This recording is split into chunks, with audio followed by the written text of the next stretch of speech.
Welcome back. Welcome and welcome back. I'm not going to edit that out. This is real, y'all. I don't have time to keep going back and forth. But welcome and welcome back. It's another amazing day in paradise. It's still another amazing day in paradise. Thank you so much for being here. I really appreciate you taking the time to watch some videos about my visions of the future. And in this video, I'm going to talk about my dream team. And y'all, some of y'all might watch this and be hating on me after it, but I'm gonna throw it out there. These are the people that I would love to work with, that I feel like can lead our city in the direction it needs to go so it becomes more equitable for all. And so in District A, I would choose Mary Black. She won the election last year as the youngest person to ever serve on city council, as the only woman, let alone Black woman. Well, I don't know if woman, but I know Black woman who has ever served in her district.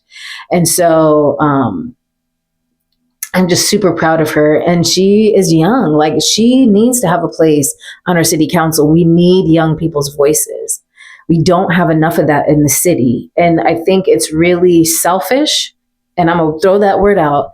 It's really selfish for people who are always engaged and who are older at this point, who have their chance, quote unquote, to speak out and kind of manage the way things have gone, because the world is the way it is because of you, because you have been so evolved. So I think it's just time to sit back and let somebody else take a stand. Like, we need leaders who are going to be kind and compassionate. And for all the things that Mary's been through, I am just so impressed by her resilience. And so if she has the capacity to endure the things she's been endured and go up against not just an older white man, but an older Black man as well, then she deserves to win. They've had their chances. They've had their time, that demographic I speak of. And so it is time for us to put young people in office, because they are thinking of young people, which we should give space to, because they're the ones that are inheriting the world that we're creating. And if we want it to be different, then we got to give them a voice for it to be different. District B, Megan Patton. She's a mama just like me. She got mom vibes all day, every day. She is kind. She is considerate. I've never met the opponent. I honestly I haven't followed everybody.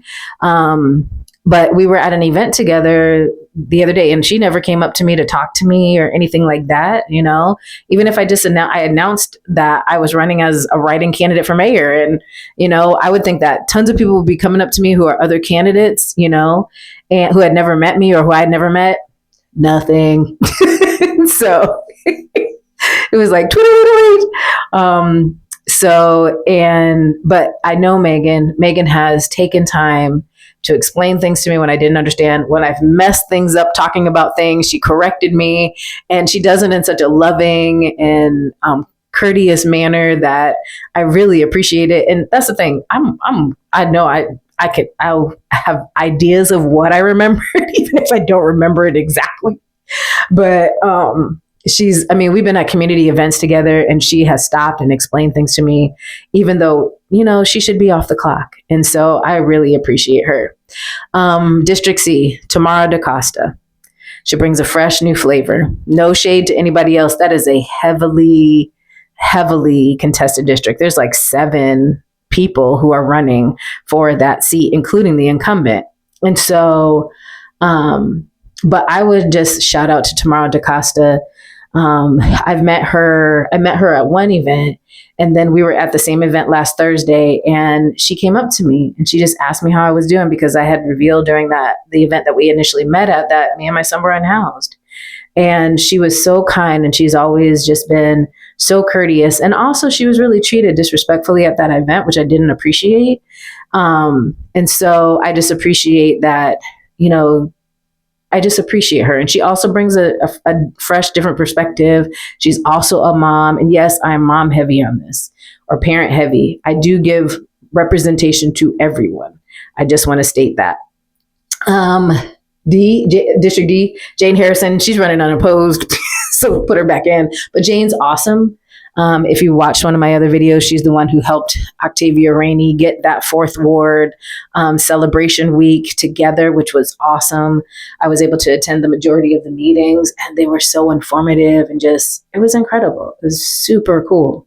And so, but she's an environmentalist. Some people have not appreciated her choices and are mad at her, but she's running unopposed. So put her back in. She's willing to do the work. District D, Christina Jones. I can't say enough about Christina. It's interesting because one of the things that I learned about Christina recently was because I attended the Dominican Republic, the celebration of the people from the Dominican Republic that are in our community. And I was talking with someone from our community engagement. I hope Nadia doesn't mind me shouting this out. Nadia Moretz. No, not Natalie Moretta, excuse me. I don't know why I want to keep throwing a Z into her name, but she works for community engagement. And she was there, and Nadia actually was recognized with an award from the Dominican community. And so that was so awesome. But one of the things that I learned from her, and it might not have been at that event. Was it at that event? I don't know. I feel like I've seen her a lot, and I have, because they're at a lot of events and people don't realize that. I don't know how they balance their work week with the extracurriculars that they do outside of work, outside of Monday through Friday, 9 to 5. But anyway, I'm pretty sure it was that at that event that she was telling me that her brother had been killed, had been murdered at Green Road Park. And if you go to Green Road Park, there's a mural there that her sister painted of him. And it was a senseless murder. There were some people who were trying to rob him, I guess, and they literally shot him in the head. And I knew nothing of this. I knew nothing. But I believe it was at the mural, like unveiling the mural event, the event where they showcased the mural or presented it, to the community. Christina Jones was there. Now, this is not Christina Jones' district. I just want to make that clear. This is not Christina Jones' district, but she was there and talked to Nadia's husband and happened to mention that there was this, she met Nadia's husband there and happened to mention that there was an opening in the community engagement department. Nadia applied for it, and that's how she started working for the city. And so I just speak to that because Christina is everywhere. She really is. She does a lot of things. She's much like me. Plus, she's involved with her girls and her Girl Scouts, another mom. And she's not afraid to, what is it, Christina? I hope I get this right. Speak up, show up, speak up, and speak out, or something, whatever it is. Show up. No, wait a minute. Show up, stand up, speak out. I think that's what it is. And she has done that. And she's done that strongly for District E, to the point of working with Oppidan, and shout out to Noah Wagner at Oppidan, who is known for building affordable housing. Shout out to him for her working with him to try to get some affordable housing built under some really stringent circumstances, and she managed to do it. And so hopefully everything else goes well. That was just to get to the beginning step of saying, yes, y'all can do this, but there's also the building part, right? And so the last two positions are at-large positions, and I would love to see Joshua Bradley and Robert Steele in those positions. Joshua is just like your everyday guy, and he is so awesome. He has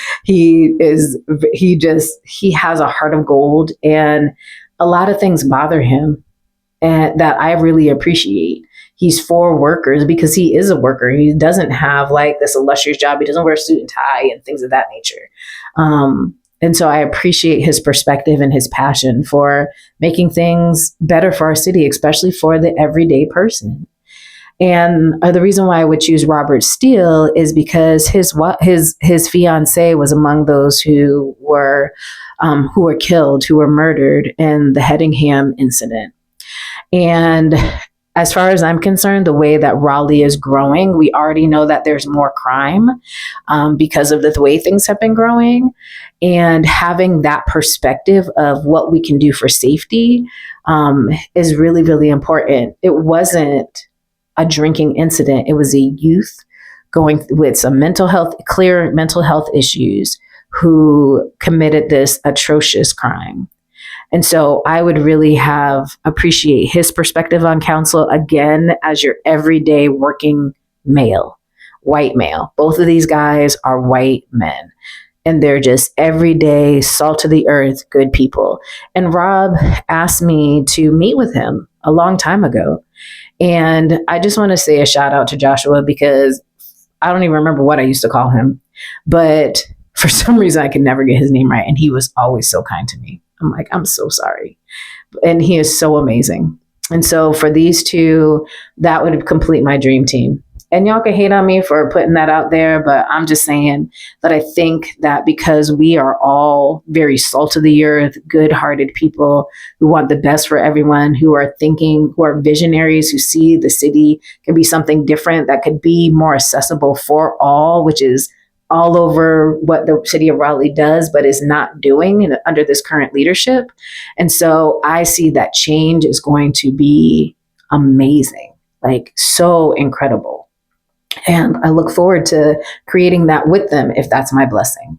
So this is my dream team, and this series called Visions of the Future.